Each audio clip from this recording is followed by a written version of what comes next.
Ева сме почитувани гледачи повторно назад во студиото и како што најавив и на почетокот, бидејќи минатиот викенд излезе на информација во однос на состојбата со сколиози и деформитети на рабетниот столб кај децата во училишната возраст, кога тие се во развој, ми се чини дека како што стои еве и во прилогот кој што ќе го слушнете многу скоро, стои дека секој четврти основец значи има сколиоза. Меѓутоа, пред да го пуштиме прилогот, би сакала да поздравам мојата драга доктор Албина Манева Крстевска, која што е тука за да ни каже многу повеќе за овие состојби, бидејќи таа успешно веќе години наназад работи и ги решава без проблем сколиозите кај децата, да потенцираме идиопатските сколиози. Добар ден и добро дојдовте, доктор Албина. Бидете дел од емисијата Здрава земја. Добар ден на вас и вашите гледачи. И секогаш со задоволство довеѓам кај вас. И темата е она што е мојата најомилена тема, сколиозата, деформитетите на арбитот. Так. Како што кажав, драго ми е што одвоивте денеска време да бидете овде присутни. Ќе проговориме за сколиозите, значи што представуваат тие деформитети на арбитниот столб, ќе кажеме многу повеќе за причините и за појавата на сколиозите, меѓутоа постојат повеќе причини, ќе ни ги кажете тие. Меѓутоа пред да започнеме би сакала само да го слушнеме прилогот околу информацијата што е и каква е состојбата со сколиозите кај децата.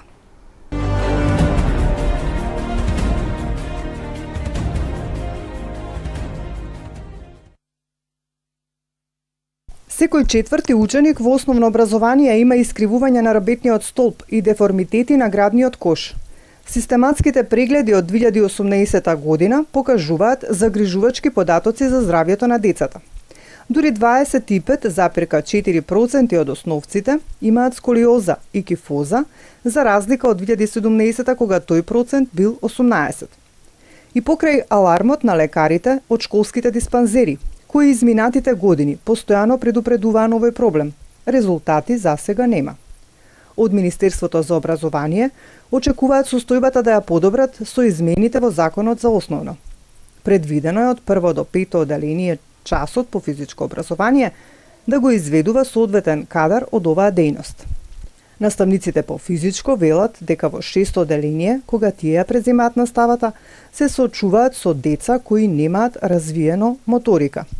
Немањето на физичка активност кај децата не е причина само за телесни деформитети, туку и за дебелина кај школската популација. Според измените во Законот за основно образование, ќе има и нови вработувања на наставен кадар за часовите по физичко образование. Но и покрај оваа мерка, нејасно е дали ќе има простор за изведување на програмата кога половина од спортските сали се нефункционални или пак ги издаваат за другите активности.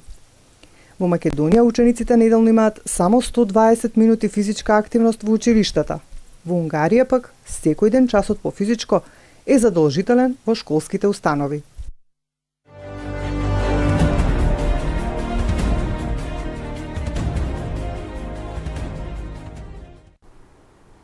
Ете, почитувани гледачи, можете накусо да слушнете каква е состојбата, значи можеме да забележиме дека навистина од година во година расте бројот на деформитети на рабетниот столб. Доктор Албина, бидејќи вие многу долги години го решавате овој проблем, го чувствувате ли вие тоа зголемено појавување на деформитети на рабетниот столб, бидејќи како што знаеме, порано можеби поретко се јавувале, меѓутоа сега навистина еве и од прилогот можевме да забележиме оваа последна информација дека веќе секое четврто дете има сколиоза. Да, тоа е навистина загрижувачко. Меѓутоа, не верувам дека се тоа сколиози кои се многу сериозни, затоа што сколиози кои се сериозни, кои преминуваат 30 степени и одат кон 50-60 и натаму, такви сколиози мислам дека нема многу. Така. А повеќе се работи за сколиотично држење, за деформитети на стопалата, за деформитети на градниот кош.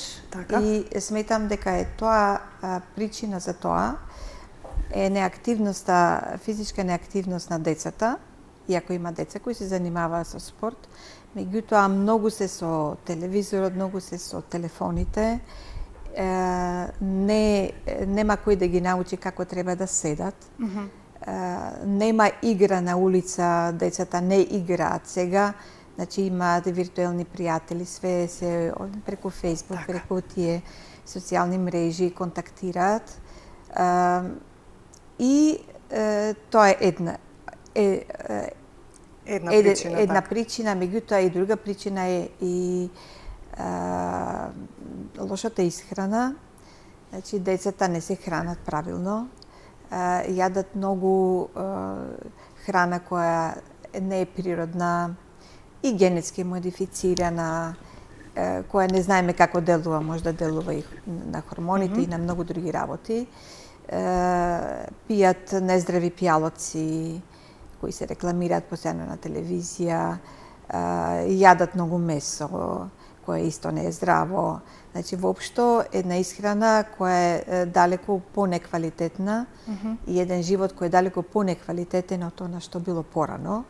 Значи, како што ние сме створени, значи, ние треба да се движиме, треба да бидеме во природа, треба да сме активни и здраво да се храниме. И третата причина е психичкиот статус на тие деца. Така. Значи, многу се родителите под стрес, децата се исто под стрес, често се повлекуваат или стануваат агресивни. И тоа секако, јас во моето излагање ќе ви образложам како делува, затоа што тука се работи за одредени миофасцијални рефлекси и промени на мускулатурата која може понатаму да заедно со лошото држење да допринесе за развој на разни деформитети кај децата. Така. Ајде да ни кажете всушност што представуваат тие деформитети, што представува и сколиозата, како се случува тоа, што се случува со орбитниот столб? Значи, да кажеме дека сколиозата е синдром, значи или симптом. Така. Значи, сколиозата не е заболување, значи тоа е некој одбранбен механизам кој го прави организмот за да избегне некои други проблеми. И зошто се јавува. Значи, јас ќе спомнам она што се знае зошто се јавува, иако на тоа нема да се задржам. Меѓутоа, сколиоза имаме кај деца кои имаат вродени аномаличности на арбетниот столб. Значи, со она зрачење што го имаше од разни хавари, значи, како што беше во Русија, па бомбардирањето што беше во Србија, па на Косово. Значи, ние сме сега сведоци на деца, голем број на деца со конгенитални аномаличности и тие аномаличности во колку се влошуваат мора да се решаваат и то рано и на време оперативно. Јас сум се обидувала нешто да правам конзервативно и веќе се откажав, затоа што навистина вие го носите детето до некој степен и е добро, меѓутоа ако почне тој интензивниот раст, не може да го зауставите, апсолутно. Значи, затоа треба во колку е таков тип, значи некомпензаторен, треба со време да се тоа стабилизира и да не се дозволи да се развива многу голем деформитет кој може да ги загрози внатрешните органи и виталните органи. Понатаму, честа е сколиозата кај деца кои се со церебрална парализа. Ние имаме такви деца доста. И во колку се влошува, тие знаат да развијат многу силни сколиози и имаат проблем со седењето, со стоењето, со одењето, и проблем со дишењето и со кардиоваскуларен систем, тогаш тие треба да се оперираат. Понатаму имаме ретки болести, исто Рет синдром, имаме Марфанов синдром, имаме разни други заболувања, синдроми кои го зафаќаат сврзното ткиво, да не ги набројувам, ги има многу, кои исто даваат деформитети на арбетниот столб. Понатака, разни парализи, значи дали е тоа како полиомиелит, порано што беше често. Значи, заради флакцидна парализа се јавува дисбаланс. И може сколиоза да се развие заради разлика во должина на екстремитетите, може да се развие постоперативно заради одредени оштетувања, заради тумори и така натака. Има бројни такви причини. Меѓутоа, може и да се развие во колку имате лош посторален став, значи лош став на телото, кој може да предизвика одредени отклонувања кои во колку немате активност, може да се развијат во одреден тип на деформитет. Нели така? Значи, кај децата со сколиоза, јас некогаш правам и одредени тестови, затоа што јас се бавам и со квантна медицина, така да видам каков им е општиот статус на организмот, дали имат недостатоци на одредени олигоелементи и особено гледам како работат дигестивниот систем.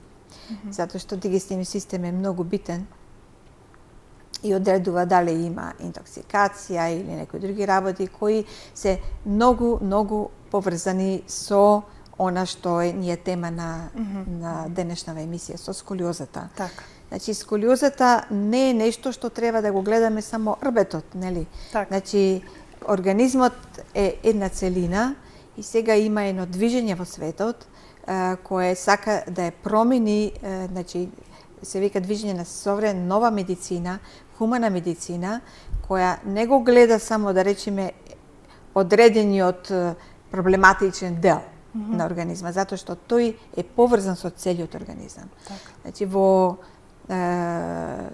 постои една теорија, значи, која кажува дека постојат неколку диафрагми, само на диафрагма ние што ја знаеме, и кога ќе се движиме и кога ќе дишиме, значи сите тие диафрагми работат, пулсираат и се поврзани. Веќе имаме и некои фотографии. Значи, овде ви е представена сколиозата и Што значат тие зелени и црвени делови? Тие се мускули. Мускулите, Да. добро. Сакам пред да почнам со сколиозата која представува еден деформитет во 3 димензии. Значи во сагитална, фронтална и хоризонтална. Би сакала да спомнам една теорија која сметам дека многу држи и која е поставил еден доктор Рот во 1968 година. Има еден напис кој го има издадено тој во акта радиологика диагностика. Тој бил неурорадиолог и тој забележал, врз основа на многу случаи кои ги има анализирано, дека фактички сколиозата настанува заради релативно скратување на нервните структури во рбетниот, значи во рбетниот канал поради брзиот раст.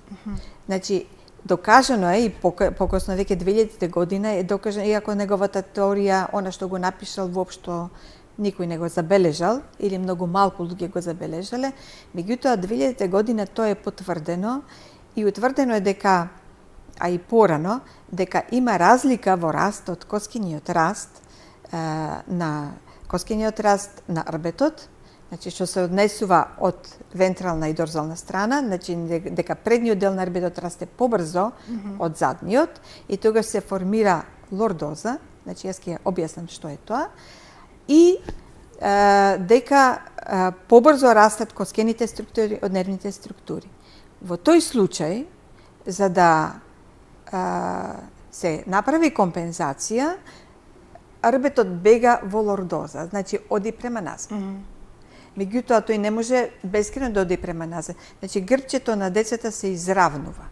Значи, морам да спомнам дека во сагитална равнина имаме 3 кривини кои се нормални. Значи, имаме вратна лордоза, имаме кифоза во градниот дел и имаме лордоза во слабинскиот дел. И тоа мора така да биде, и за да бидеме ние стабилни. Меѓутоа, во колку се јави таков проблем, да речеме разлика во несразмерен на разлика во должината на структурите на рбетот, коскено-лигаментарните структури и нервните структури, знаете, тука е рбетниот мозок, нервите, периферните кон рацете што одат за долните екстремитети, тогаш организмот прави компензација за да не дојде до некакви оштетувања, нели така? И во тој случај станува извртување во спирално извртување. Значи, тоа е основното, значи, спиралното извртување или ротацијата, тоа е нашето основно примарно движење. Значи спирала, значи една значајна форма во сакралната геометрија. Значи имате ДНК е двојна спирала. Да. Имате многу растенија, ево и тука имате кој е двојна спирала, ова дрвото што го гледам позади. Значи имате спиралата е нешто што е основно за нас. Воопшто и земјата не се движи само просто околу својата осовина, него таа има спираловидно движење, тоа да кажам. Значи зазема една спирална форма и едно увртување кое допринесува понатаму до разни промени на целиот организам. Значи се менува. Затоа што арбетниот столб се состои од прешлени. Тие прешлени се наредени едно на други и поврзани се со дискуси.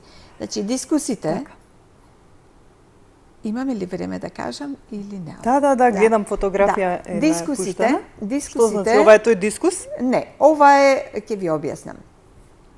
Значи, ова е пресек на градниот кош. Така.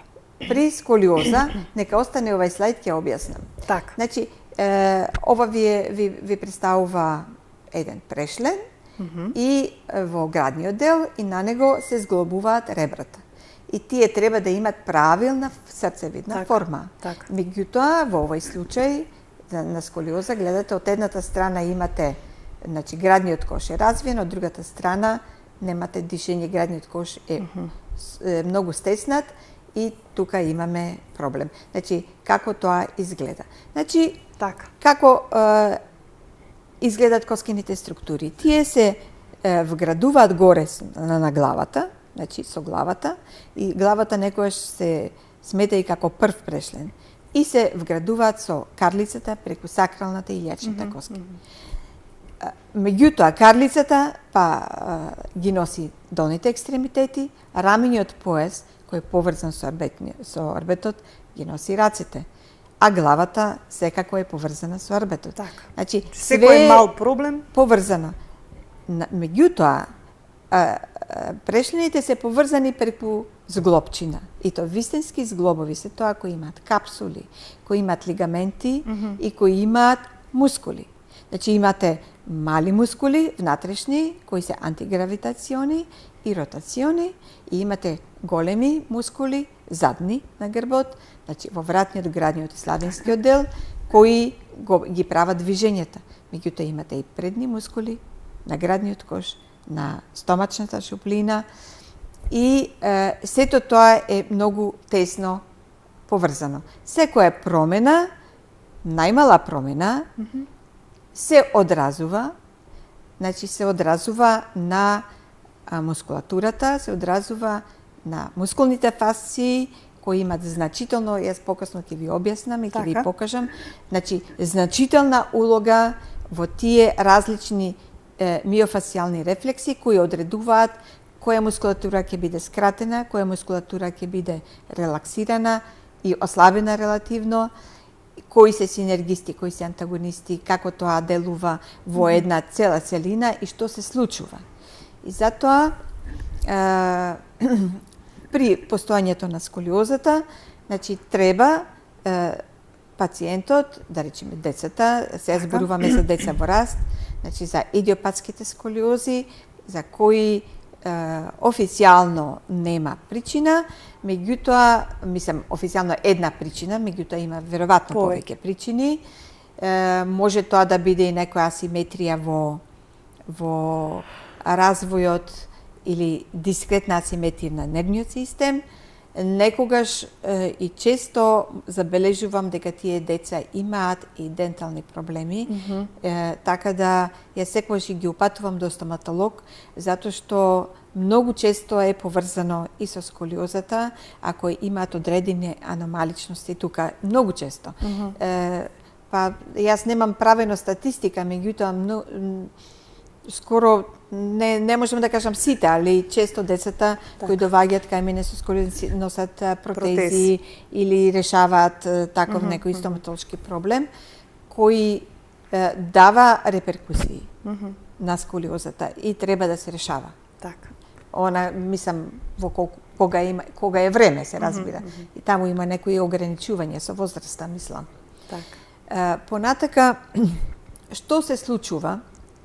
Може ли да ги пуштат фотографиите? Да, што се случува така, кој ќе настане таква сколиоза? Така, може значи, следната. се изместуваат, значи, артикулациите, се изместува дејството, ова се фасциите. Значи, фасциите на организмот и како се тие поврзани и како се спирално поврзани, вкрстени меѓу себе, значи, од главата па све до стопалата. Се тоа малку ќе се задржам на тоа, затоа што кога ќе настане такво извртување, нели така, тогаш правецот на дејството на лигаментите и на мускулите се менува. Лигаментот секогаш делува перпендикуларно на оската на движење. И вие кога ќе имате ротација, значи оската на движење се менува. Се менува и дејството на лигаментот, се менува дејството на мускулатурата и тоа има своји реперкусии многу подалеку. Значи не само на тука има реперкусии на рамениот пояс, држењето на главата, на карлицата, на долните екстремитети. Дури може, значи, скратување на плантарната апоневроза. Значи, апоневрозата на стопалото доздола, тоа се река плантарна апоневроза, ако има скратување, преку рефлексниот механизам доваѓа до лабувување на миофасцијалниот лист на задниот дел на грбот и такви деца се олабавуваат, стануваат кифотични, меѓутоа добиваат рефлексен спазам на екстензорната мускулатура на вратот и тие имаат ваков став. Во тој случај, затоа што тука немаме само мускули, фасци, лигаменти, ние имаме нервен систем, значи имаме нерви, имаме невровегетативен систем, имаме крвни садови, нели така, а крвните садови се поврзани, нели, со невровегетативниот систем и тогаш тука доваѓаат крвни садови кои го хранат мозокот и во тој спазам вие имате проблеми со циркулација. И тие деца кои имаат таков став, значи тие може да бидат поспани, може да имаат лоша концентрација, може да се депресивни, може да добијат проблеми со видот и со слухот. А целиот проблем е тука. Односно во стопалот. Знаете, затоа многу е важно добро да го изанализирате секој што доваѓа за помош кај вас. Така. Значи, добро, прво треба да го пуштите детето да оди. Ќе видите како оди. Треба да видите дали карлицата му е стабилна или не. Има тестови за тоа. Потоа треба да видите како ја држи главата. Затоа што ние не сме само оние што стоиме и седиме. Ние сме битија кои се движат. Значи, во движењето е важно дури движењето, така. Што правите. За ова е важно да се знае, затоа што е поврзано со терапијата. Идиопатските сколиози во принцип треба да се решаваат без операција. Така. Значи, како се решаваат?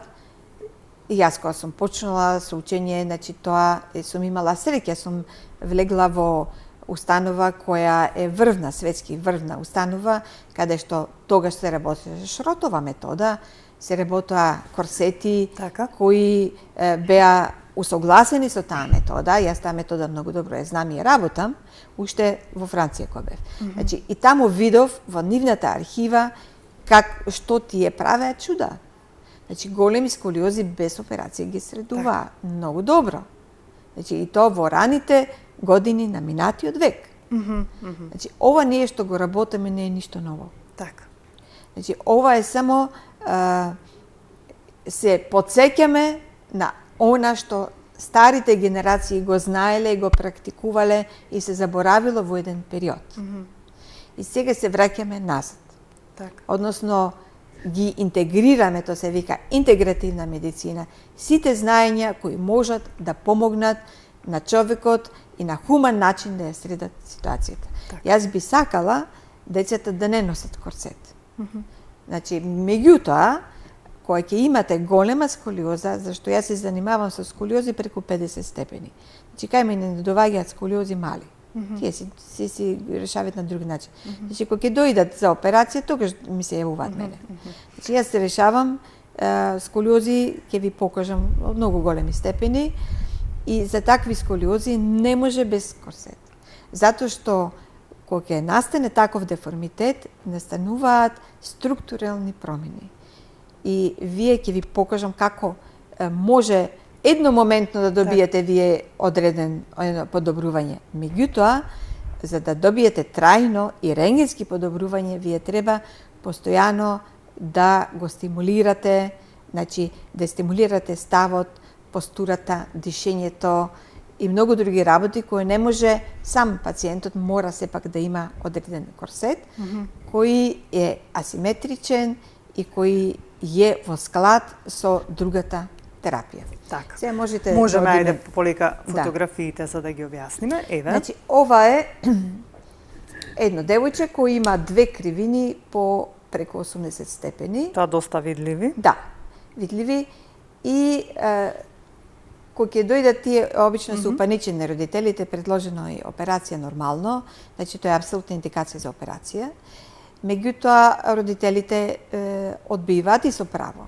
Затоа што во таква ситуација се ставаат сега шрафови од озгора додолу, се става многу метал, рбетот станува, мислам, неподвижен, затоа што тој може да се наведнува, меѓутоа одредени движења се ограничени, неможни утре, и се носат тие метали, сепак е тоа голема интервенција која си сноси одредени ризици, и родителите нормално бараат некое решение. И кога ќе дојде таков пациент, јас прво му правам 1 час одредена терапија, за да видам дали вреди да се упуштам во таква авантура. Нели така? Дали вреди да пробаме, дали вреди да го на некој начин малтретирам детето со тоа, или треба да си оди на операција веднаш. И сега на ова девојче, после неполн час, немаше час, зашто немаше време, некаде мислам дека половина час беше, можете наредниот слайд да оди. Ќе видите, значи добив ова. Значи тоа е знак дека има резон да се оди понатаму. Можете понатаму и ќе видите однапред. Значи однапред, ова долу што е насловот, не може да се види карлицата. Значи таа е скоро спадната на десно. Еве сега се приметува. И ќе видите како изгледа после половина час. Ајде, следна фотографија.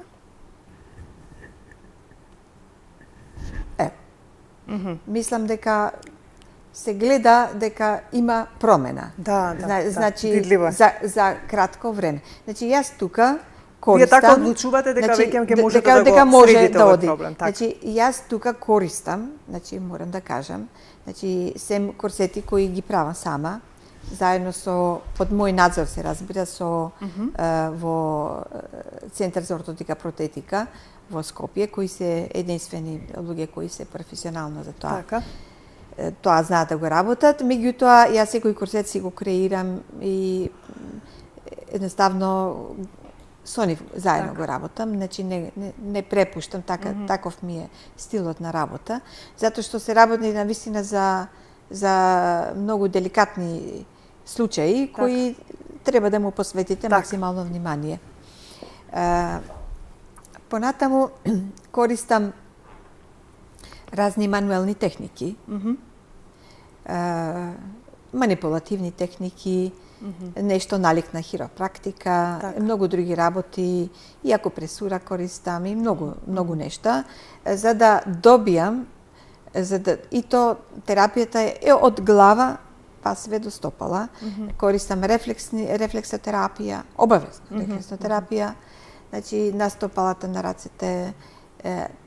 Заради тоа е добиен тој резултат, иако тоа беше кратко време. Значи да е подолг период ќе добиете уште повеќе. Тоа секогаш кога веќе ќе ви дојдат со вакви големи сколиози, го практикувате за да видите дали ќе можете да постигнете резултат. Дали можам да постигнем, тоа ми е како тест.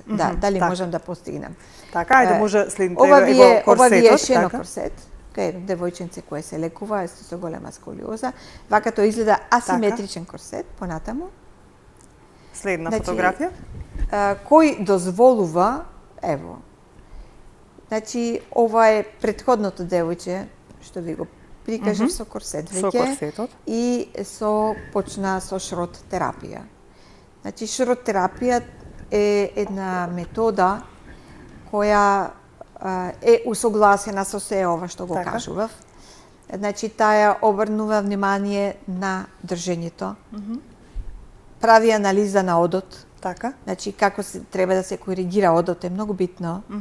Тие деца имаат пореметен од, деформитет на стопалата, обично едната страна ја увартуваат ногата во внатрешна ротација, едната, другата, не знам.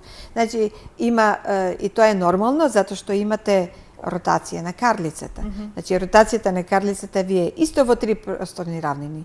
Значи, имате во сагитална равнина е или напред или назад, во фронтална равнина паѓа и во хоризонтална имате ротација.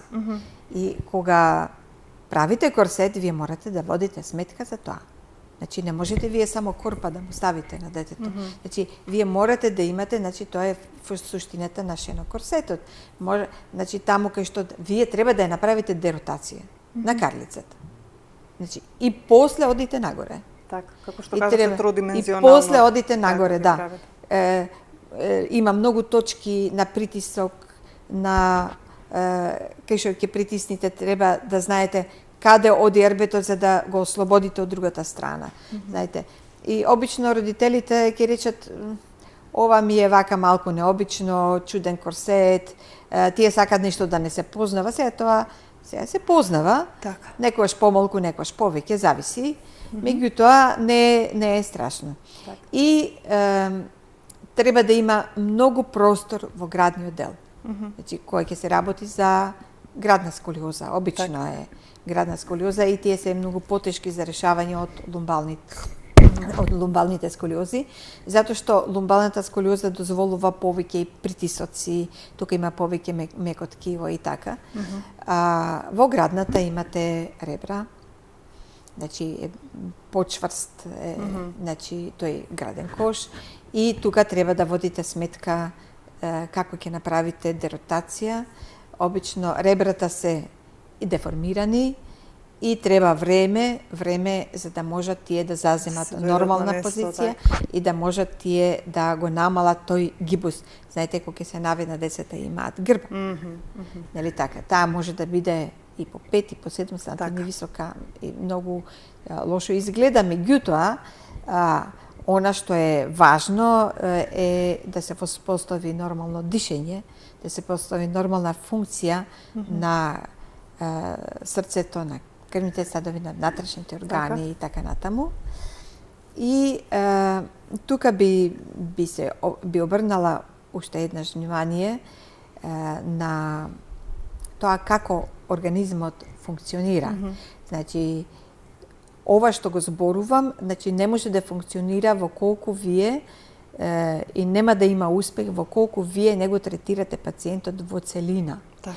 И индивидуално. Значи, може да се прават некои, да речеме, одредени вежби групно, кои дозволува.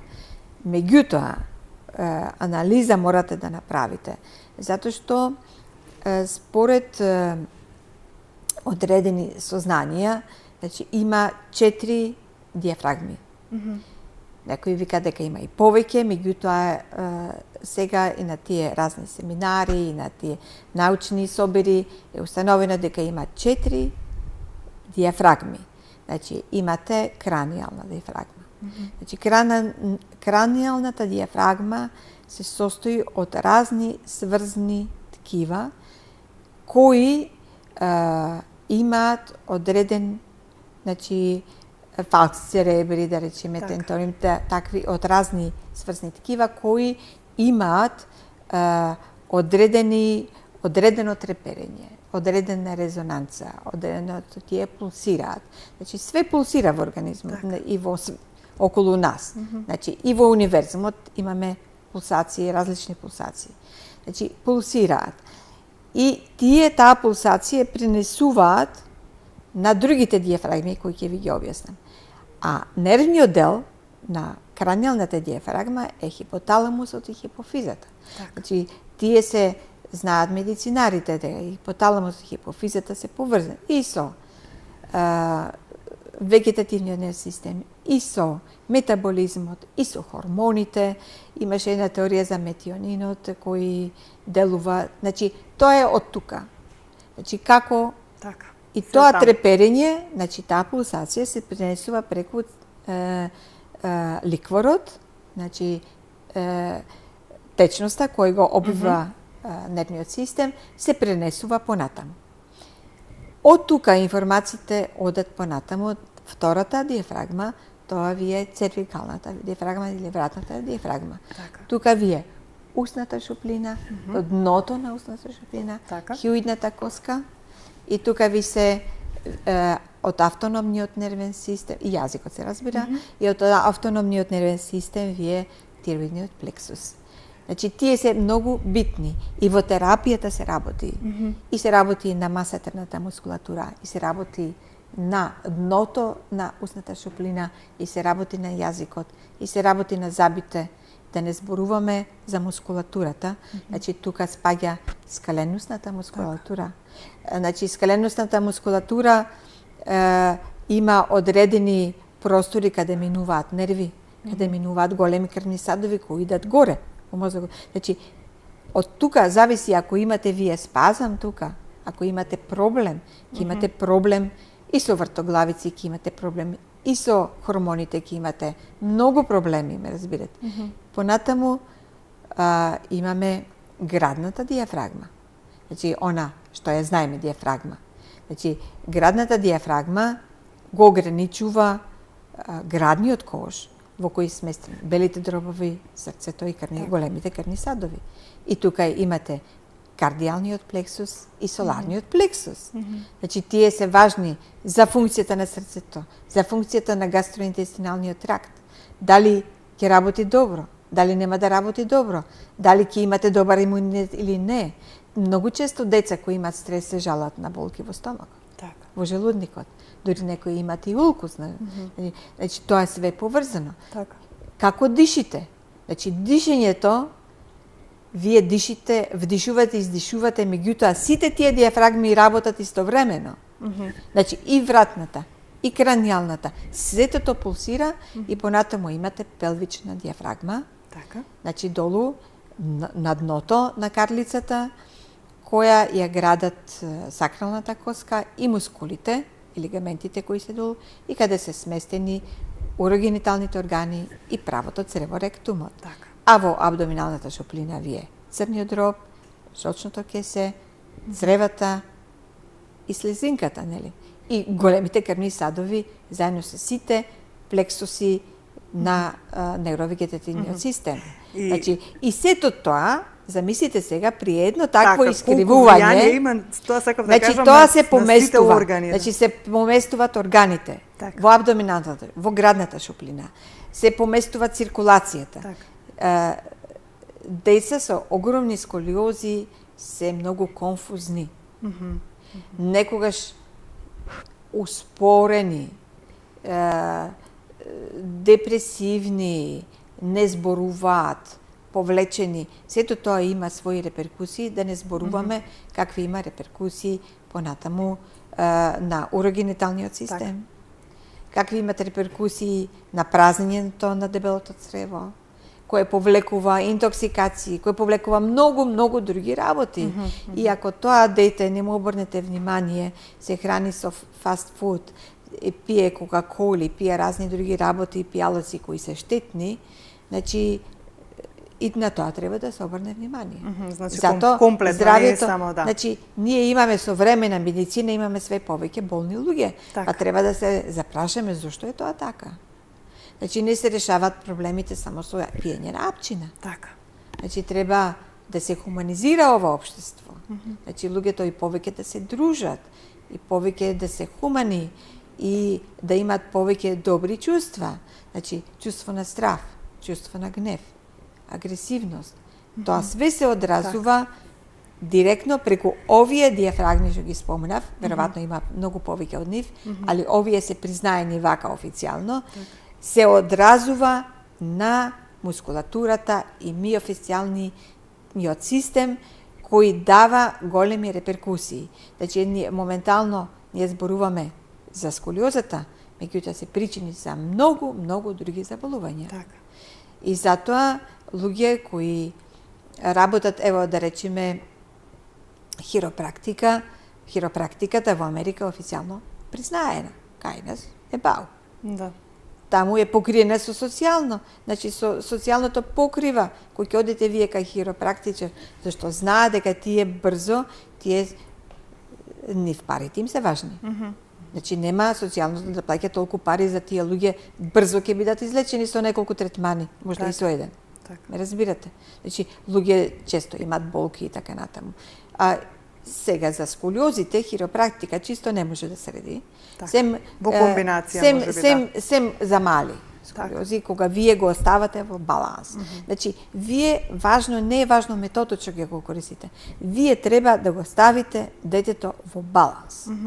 Значи, и физички, и психички. Така. За да може да функционира. А понатаму да не правиме муабет како тоа треба да се држи, какви се клупите, условите дома, како треба да се седи. Значи, тоа е постурална едукација Така. која е потребна за да се научи, за да не се малтретира организмот. Значи, да не оди во таа искривена позиција, како треба да чита, висината на книгата и очите и така натаму. Има тоа, многу нели моменти, да. Се понатаму јас би ви покажала.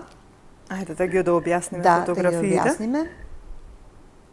Добро, може следната. Значи, Еве ова е една Рентгенски како тоа рентгенски една сколиоза која не била запоставена, била лекувана од 18 степени. Така. И како била лекувана, детето носило корсет цело време, меѓутоа не се успеало, затоа што не се води сметка за ова што досега зборував. Значи, се даваат некои вежби од пред 100 години, што се вика.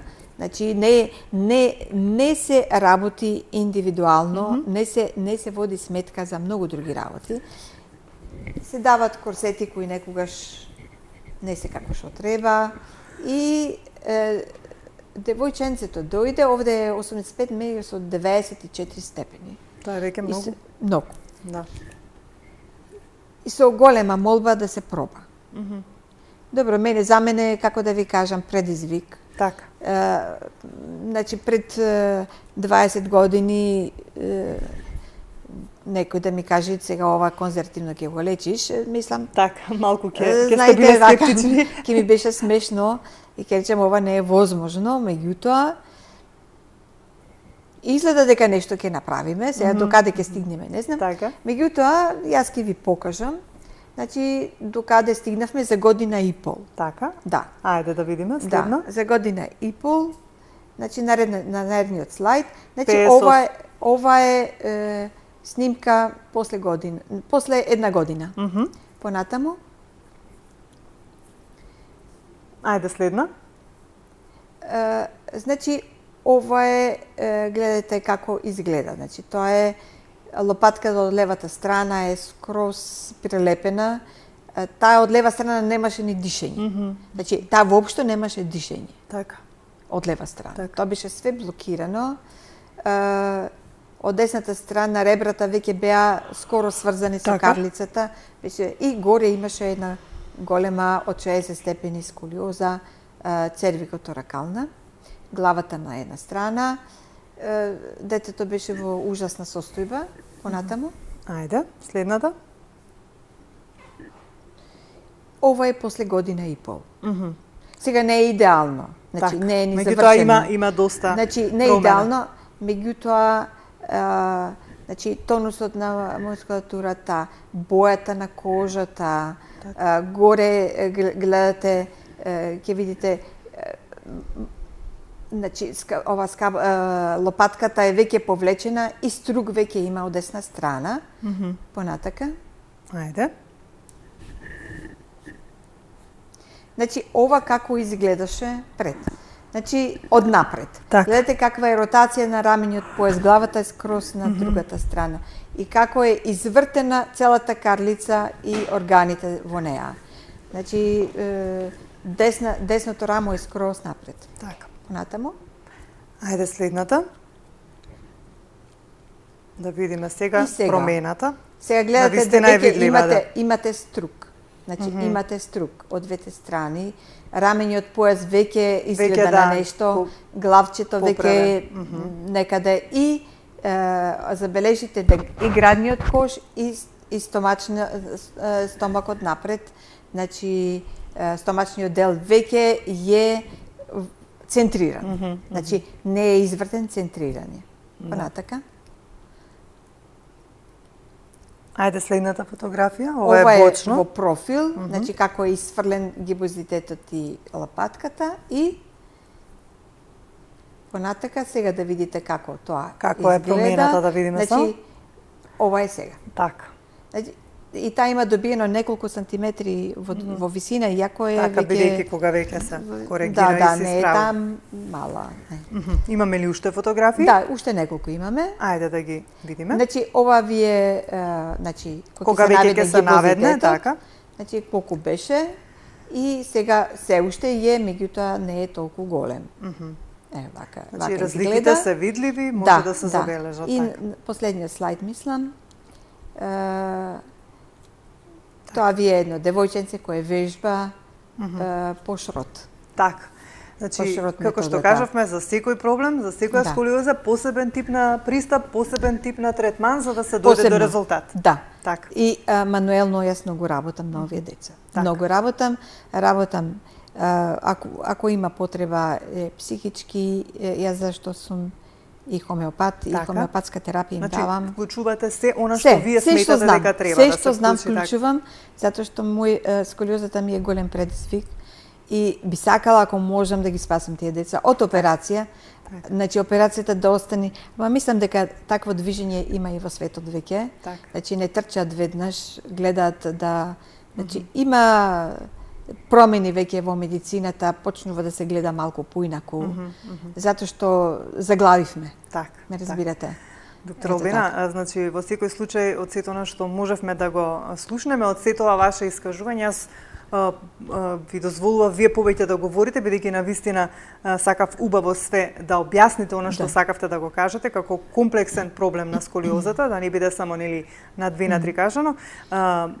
Па некако тука би заокружиле дека секоја сколиоза која што ќе се појави, ако се успее навреме да се реагира од страна на родителите, би било многу добро да се изреагира веднаш, да не се дозволува да се доведуваат децата до ваков степен на сколиоза. Би можело и без процети. И секогаш кога ќе се дојде кај вас со ваков проблем, како што кажав, вашиот пристап е многу поголем и поширок, кога станува збор и за диагностиката, како што кажавте, а и за третманот на лекување, бидејќи кажавте дека вклучувате повеќе работи и најважниот дел е храната кај децата. Се надевам дека сето ова што го кажавме, оние кои што не слушаат ќе го восприемат како такво и дека ако се соочуваат со некој ваков проблем или пак ако во иднина се соочат, да побараат што понавреме помош, се разбира, за да побрзо се реши. Ви благодарам, навистина многу убав разговор имавме, исцрпно ваше излагање, за сите оние кои што не следат, ако сакаат да стапат во контакт со нашата драга доктор Албена, секако ќе го добијат нејзиниот телефон во нашата телевизија. Доктор Албена, те благодарам многу, само како за крај уште што би кажала како порака до нашите гледачи? Па, како порака би кажала дека би била многу среќна ако има повеќе мои колеги кои имат ваков пристап во лекување на децата. да има некој центар каде што би ги спаселе тие деца од разни тортури. Така. А во однос на превенцијата, значи сметате дека треба секој ден да се воведе физичкото образование, бидејќи како што кажавте физичката активност е многу важна. Секој ден Так.